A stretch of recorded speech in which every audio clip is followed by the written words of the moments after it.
Shalom, selamat pagi jemaat dikasih Tuhan.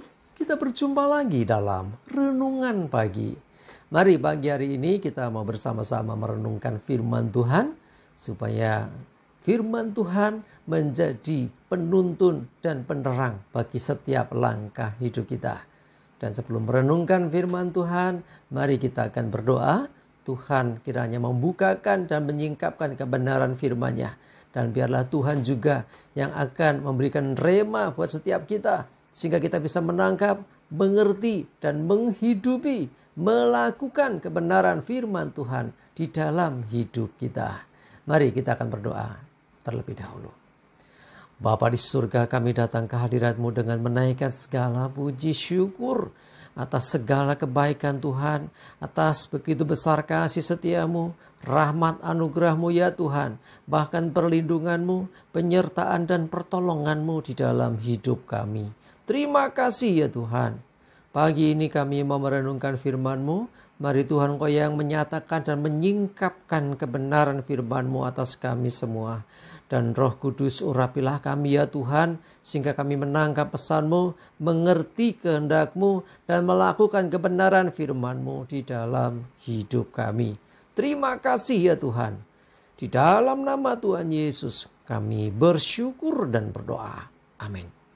Mari jemaat dikasih Tuhan, sama-sama kita membuka Alkitab kita. Renungan pagi hari ini sambilkan dari 1 Yohanes 3 ayat 15. Saya bacakan. Setiap orang yang membenci saudaranya adalah seorang pembunuh manusia. Dan kamu tahu bahwa tidak ada seorang pembunuh yang tetap memiliki hidup yang kekal di dalam dirinya.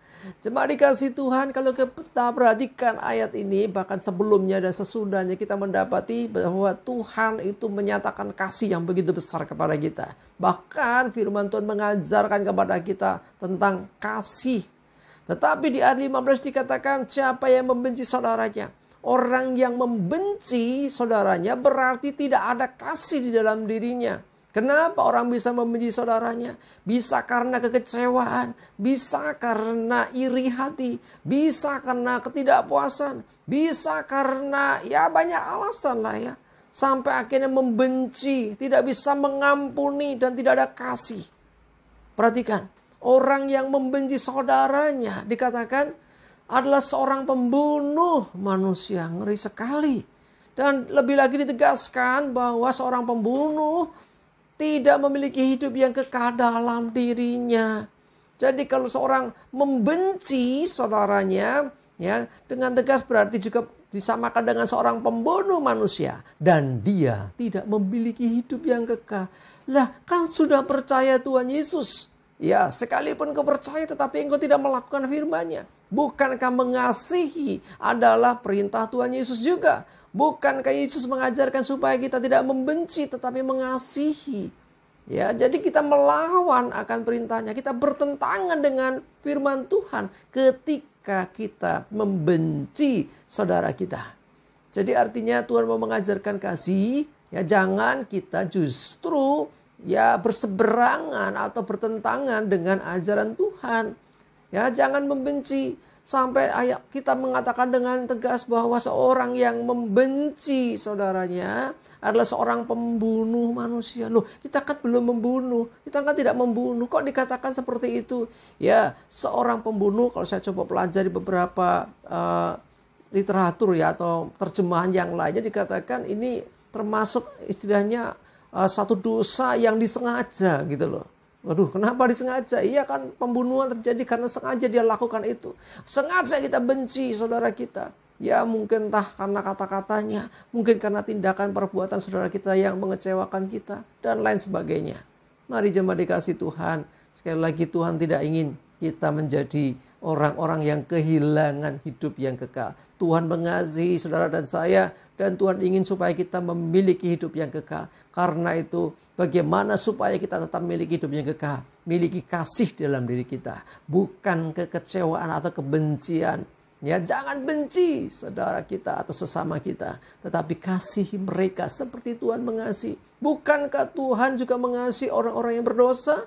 Bukankah Tuhan juga memberi kesempatan orang berdosa untuk bisa bertobat di hadapannya? Bukankah Tuhan lebih suka mengampuni daripada menghukum?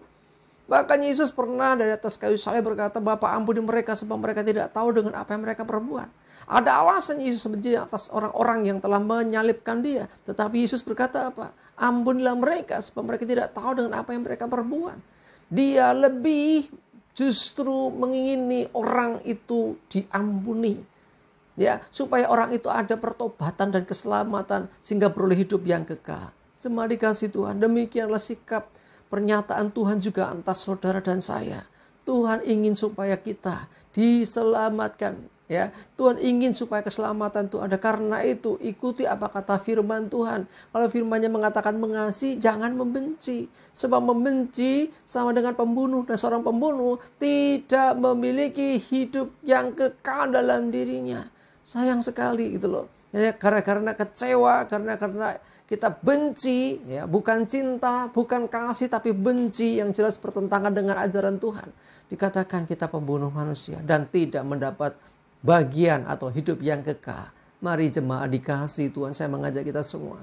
Kalau ada kecewa, kalau ada pahit hati, kalau ada dendam bahkan terhadap sesamamu, terhadap saudaramu. Hari ini saya mengajak kita semua. Yuk buka hatimu, jujur di hadapan Tuhan. Belum bisa mengampuni, jujur.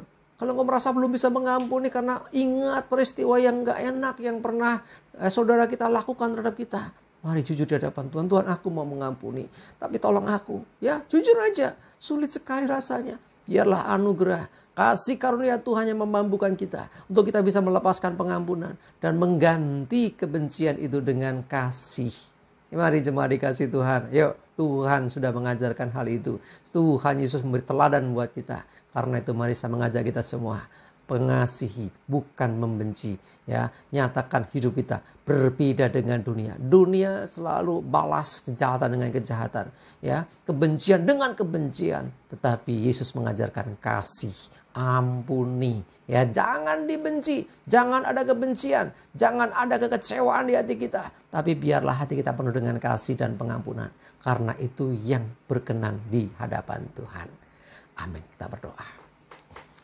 Tuhan, terima kasih kami diingatkan pagi hari ini betapa pentingnya kasih itu. Kasih itu mengikat, kasih itu ada pengampunan dalam kasih. Ada pemulihan hubungan dalam kasih.